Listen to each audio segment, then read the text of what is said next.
Sempre é bom relembrar fenômenos inexplicáveis, e o caso de Évora, em Portugal, é um grande mistério ainda não solucionado. Em 2 de novembro de 1959, na cidade portuguesa de Évora, foi testemunhado um dos mais estranhos eventos paranormais.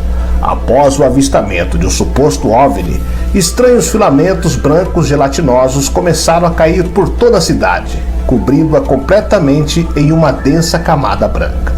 As pessoas foram evacuadas completamente das escolas e firmas.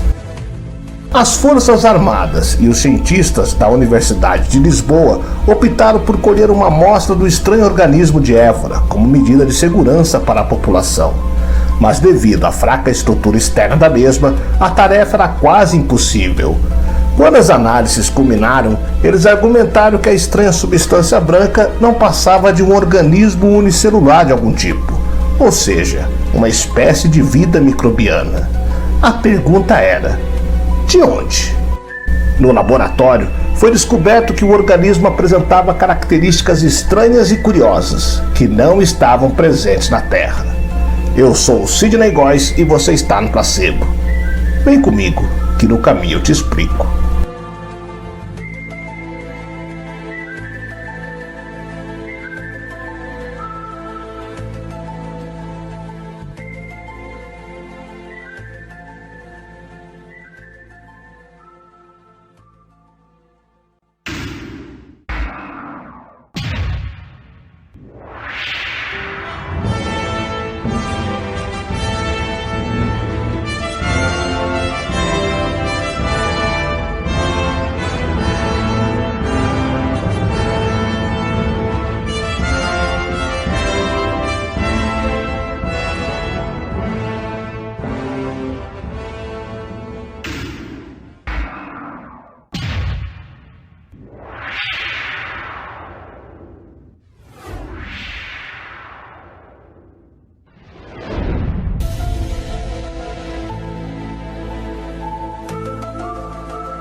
Há um aspecto do fenômeno UFO pouco estudado e relativamente desconhecido de muitos pesquisadores e interessados pelo assunto, que por sua aparência ganhou o poético nome de cabelo de anjo.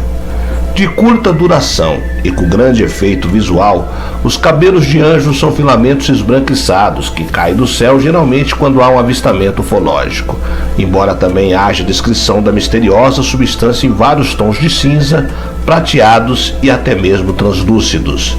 Se assemelham também a teias de aranha.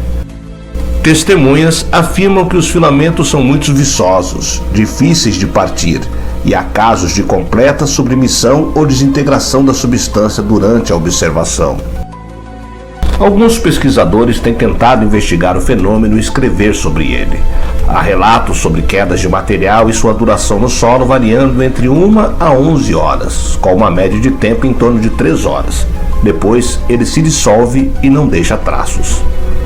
O aparecimento da substância ocorre geralmente durante a tarde. Como se trata de um evento raro e com fibras que se desintegram, poucas amostras foram coletadas e cientificamente analisadas. Contudo, as que conseguiram ser coletadas revelaram os mesmos elementos em sua composição, ou seja, silício, cálcio, magnésio e boro. Em outras ocasiões, substâncias como potássio, fósforo, alumínio, oxigênio, cloro, ferro, enxofre, magnésio, zinco, latânio, césio e trítio foram também encontradas. E aqui é um detalhe interessante. O trítio é um isótopo radioativo do hidrogênio, raro na natureza. O gás de trítio é usado para aumentar a eficiência de ogivas atômicas. Para se obter a substância em qualquer quantidade, ela deve ser produzida artificialmente em reatores nucleares ou aceleradores de partículas. Há vários relatos de cabelos de anjo caindo do céu ao redor do mundo, alguns dos quais também registram o avistamento de UFOs antes ou concomitantemente à queda do material. Alguns estudiosos acreditam que os filamentos estejam associados à propulsão dos UFOs. Outros acham que podem ser resíduos alimentares de seus tripulantes. O caso de Évora, de 1959, é particularmente interessante. Ao meio-dia do ensolarado dia 2 de novembro daquele ano, Joaquim Guedes do Amaral, o homem interessado em ciência que amava astronomia e foi diretor da Escola de Indústria e Comércio de Évora, estava lecionando quando foi repentinamente alertado por alguns alunos de que havia um estranho objeto pairando sobre a cidade. Sendo um dia com o céu limpo e o objeto totalmente visível, Joaquim decidiu montar um telescópio para vê-lo mais de perto. Meia hora depois que o primeiro OVNI surgiu, apareceu outro que podia ser visto em detalhes pelo telescópio. O OVNI foi descrito como algo como uma água viva e também era um tanto ondulado, mas se moveu através do céu a grandes velocidades, parando e retomando a marcha meia hora depois. Enquanto isso, do céu misteriosas teias de aranha caíram. O fenômeno ocorreu durante 4 horas. As crianças brincaram com aquilo. Então, Joaquim rapidamente ordenou que as crianças não tivessem contato com esse material misterioso. Joaquim colocou para trabalhar professores e alunos para coletar esse material para análise do laboratório. Curiosamente, Tomás Conceição e Silva, filho do amigo do Joaquim, estava fazendo teste de aviação na base aérea de Sintra, quando testemunharam os mesmos fenômenos que na universidade. Eles foram verificados pelos militares. Joaquim foi ver o pai de Conceição e Silva, Eugênio, que era seu amigo, bem como membro da Sociedade Astronômica da França. Eugênio analisou a estranha substância onde parecia haver uma criatura, colocando as placas feitas de algo atípico para qualquer micro-organismo na Terra, que era se opor à resistência ao esmagamento das placas. Eugênio propôs que ele fizesse um relatório sobre tudo o que aconteceu. O micro-organismo de Évora tinha 4 milímetros de espessura e era composto por um núcleo com tentáculos. Esta estranha criatura tinha reações defensivas às placas para análise laboratorial, em tal nível que testes subsequentes provaram que ela estava resistindo aos seus tentáculos contra nada, mais ou nada menos que 350 gramas de pressão. Os filamentos projetados com força na placa de vidro desenharam uma linha de contato perfeitamente definida.